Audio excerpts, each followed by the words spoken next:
Asifiwe Yesu, asifiwe. Yesu ni mwema, atatenda, ametenda.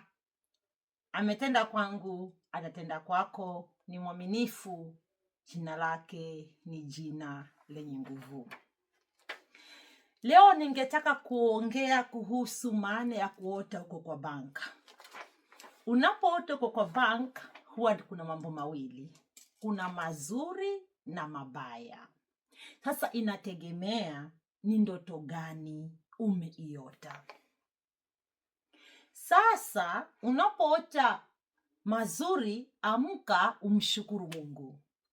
Na unapoota mambo yako si mazuri kwa bank, amka umalizane na hiyo ndoto ili baraka zako ziendelee.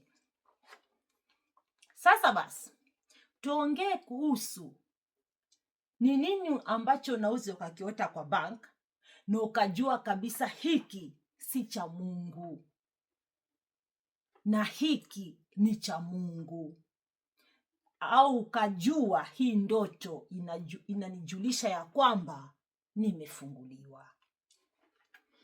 Unapoota uko kwa bank na umepeleka gari yako vizuri sana, haijalishi uko na gari, haijalishi hauna gari, haijalishi hauna kibali cha kupeleka gari, lakini unajiota kabisa unapeleka gari. Hizo ni ndoto. Unaweka gari yako kando, unaingia kwa banka, milango inafunguliwa, yani bila kuzuilika. Kumbuka umekumbukwa, na hakuna mlango wote ambao unaweza ukakufanya wewe ukarudi zero. Mungu amekukumbuka. Mungu amekukumbuka. Milango imefunguliwa. Hata kama hauja kanyaga banka toka uzaliwe, utakanyaga. Mungu anaenda kutenda makubwa kwa maisha yako. Watu watabaki kushangaa. Jinsi vile milango inavyofunguka kwa banka, ndivyo watu watakavyokuwa wanashangaa baraka zako na ushindi wako. Unapokuwa unaota sasa, unaota uko kwa banka lakini uko uchi, kumbuka maadui zako hawataki ubarikiwe, hawataki ufunguliwe. Wanataka tu uaibike, uaibike, uaibike, uaibike. Maana kuwa uchi unapoteza marafiki, kuwa uchi unapata aibu, kuwa uchi roho ya dhambi na kuwinda. Unaelewa? Hata wakati wa Mungu na kina Adam walisema hatuwezi kufikia karibu maana tuko uchi. Unapouta uko uchi kwa banka, kumbuka wewe unawindwa, na kuwindwa kwako sasa ni kwa aibu. Labda utakuwa na madeni mengi ambayo utashindwa kulipa, utashikwa na aibu. Au utakuwa na shida ya kifedha, hauwezi kufikia yale malengo yako ambayo umepanga. Unapoota hiyo ndoto ni ufanyeje? Sasa nurudi kwa maandiko katika kitabu cha Yoeli 2:25. Biblia inasema ya kwamba nitakurejeshea miaka yako iliyoliwa na nzige. Biblia inasema nitakurejeshea. Kwa hivyo unapoota hiyo ndoto, usibabaike, usihangaike. Sema ni wakati wangu, wapende wakatae, sitaaibika. Wapende wakatae, rafiki zangu waliofungwa wasinione, wataniona. Mipaka waliosema nisivuke, nitavuka. Maana imeandikwa ni wakati wangu. Umeelewa? Usihangaike. Unapokuwa umeota ndoto mbaya yoyote, usihangaike. Hata isikusumbue. Simama na useme mmekuja. Si mmekuja, mutaenda. Maana imeandikwa hamwezi nifikia karibu na hamtanipata. Kwa jina la Yesu. So, unapoota uko kwa bank, lakini sasa Polisi wako ndani, hawako kwa mlango. Unapiga kengele ili wawe na uwezo wa kukufungulia. Wakifungua pia wewe umefunguliwa tayari. Polisi wakikataa, kumbuka wewe sasa bado unastahili maombi, maana kazi bado. Umenielewa? Na polisi wakikubali, umeingia ndani, na wale wafanyakazi wote pale wakushangilie kwa kukuona. Kumbuka wale waliochaguliwa na Mungu wakusaidie kimaisha, wakushike mkono ufike kule ambako unastahili kufika. Masaa yamefika, watajitokeza. Unaelewa?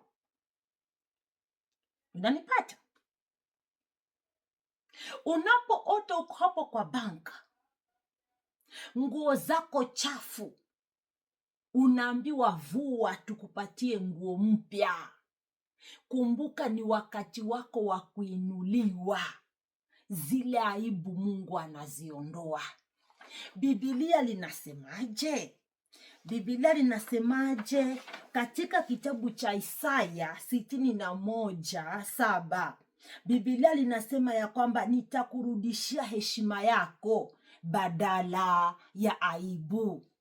Unapopewa nguo mpya kwa banka uvae, na zile za kitambo ziondoke. Kumbuka Mungu sasa anakuondolea aibu, anakurejeshia heshima yako. Waliokudharau kwa sababu ya madeni, imefika mwisho. Waliosema ya kwamba hauwezi vuka, watakuona unavuka. Waliosema ya kwamba hauwezi jenga nyumba, watakuona unajenga. Maana nguo ya kibali umepewa. Na Biblia linasema nitakurejeshea heshima, na pia maisha ya aibu nitakuondolea. Imeandikwa, sio mimi. Nasoma tena hiyo kitabu, nakisoma tena hiyo Isaya 61:7, nitakurudishia heshima badala ya aibu. Wanapokupatia nguo mpya hapo kwa banka uvae, kumbuka heshima yako na vibali vyako vimekwisha nini? Umekwisha rejeshewa. Unanielewa? Unapoota uko kwa banka, kila mmoja anafurahia tu aongee na wewe. Kumbuka hata kibali chako cha sura kimekumbukwa. Wakati mwingine tunatembea na vibali ambavyo sasa Shetani ametupaka alama. Hata ukionekana uwe unaitwa yule mama wa madeni kwa jina la Yesu, hilo neno likuondokee. Umemwona yule baba wa madeni? Umemwona yule mama wa madeni? Biblia linasema nitakuondolea hayo maisha ya aibu. Biblia limesema. So wakati mwingine tunawekwa maalama ambazo yani hata atakaye kuona anaona madeni tu, hakuoni wewe tena, maana kibali kimechukuliwa. Lakini Biblia linasema utarejeshewa. Ni wakati wako wa kurejeshewa. Haijalishi. Lakini wale waliochaguliwa na Mungu kwamba hao ni wabarikiwa, Shetani huwa hataki kabisa waitwe wabarikiwa. Atajaribu kwa kila njia. Lakini wewe pia ni ujijua wewe ni nani. Ukijijua wewe ni nani, utapambana. Kama haujajijua, basi itakuwa ngumu. Kwa magoti, kwa kuomba na kumwambia Mungu, hapa inatosha. Basi hata wakafanyaje, roho ya umaskini haitakupata. Maana hizo ndoto zote za mabanka hizo, za kuona unalia machozi kwa banka, unaongea na watu wa banka, hawataki kukusikiza kabisa. Kila mmoja anashika njia yake. Unatoa machozi, hawataki kujua. Kumbuka vita vyako ni vikali, vinahitaji maombi, vinahitaji Mungu aingilie kati. Lakini unapoota, kila mmoja anataka tu kuwa karibu na wewe, akukumbatie kwa banka. Unaota kabisa, yani umeenda kutoa pesa, zinatoka chururu, zinakufata chururu, zote zinakufata, zinapeperuka, yani zinamwaika kwa mwili wako, zinamwaika hizo pesa, zinamwaika. Kumbuka milango yako imefunguliwa na hakuna wakuzuia. Hata wakasema watazuia, hawataweza ng'o, maana imeandikwa hawataweza na hawatafaulu. Maana Biblia linasema ya kwamba niliowachagua mimi hamtawaweza. Sasa hii ni part 1. Tunaenda part 2. Nifuatilie vizuri. Kuna mengi yanakuja ili ujijue wewe ni nani. Hii mateso yani unateseka. Je, ni wewe mwenyewe umejilazimisha uingie hapo au umefanya kulazimishwa kuingia? Maana hata Biblia nasema ya kwamba Solomoni alimwambia Mungu, nipatie hekima. So kuna utajiri mwingine na umaskini mwingine. Yani kuna umaskini mwingine tumejiingiza wenyewe kwa kukosa hekima, si ndio? Yani kwa mfano, uwezo wangu ni wa kuvaa nguo ya shilingi 10, ninaenda kukopa nguo ya 6,000. Hasa ndo Solomoni alisema naomba hekima. Naelewa. So kuna ndoto zingine za banka ambazo pia zinatujulisha ya kwamba tuishi maisha ambayo yanaenda na uwezo wetu. Na kuna vita vingine vya banka vinatujulisha kabisa tumefungwa pahali tunastahili kujifungua. Natumai mpendwa uko pamoja na mimi. Na kama umeshaota hizi ndoto za banka, basi leo utajua manake. Utajua manake. Au unaenda kwa banka, ukifika karibu na banka unapotea njia. Hiyo nayo ni mbaya. Mizimu ya kwenu inasema hauwezi fikia karibu baraka zako. Unatafuta kabisa hiyo njia uingie banka, lakini unashindwa. Mizimu inasema hautafika. Mshukuru Mungu kama baadaye unapata nafasi ya kufika. Lakini kama utang'ang'ana hiyo barabara mpaka ushindwe kuingia, hata uamke hivyo huja kanyaga hiyo banka, amuka useme ewe mizimu ya familia, niachilie. Mimi si wenu, mimi ni damu ya Yesu Kristo.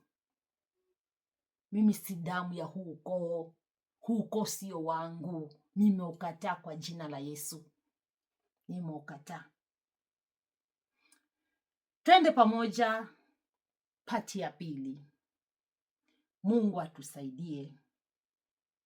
Maana kile ambacho Mungu amekipanda ndani yako na ndani yangu lazima kitimie. Twende pamoja tuone ni kitu gani Mungu amekipanga ili ujue zaidi hizi ndoto za banka huwa zina kusudi gani kwa maisha yako na maisha yangu. Ubarikiwe. Barikiwe. Yesu ni mwema.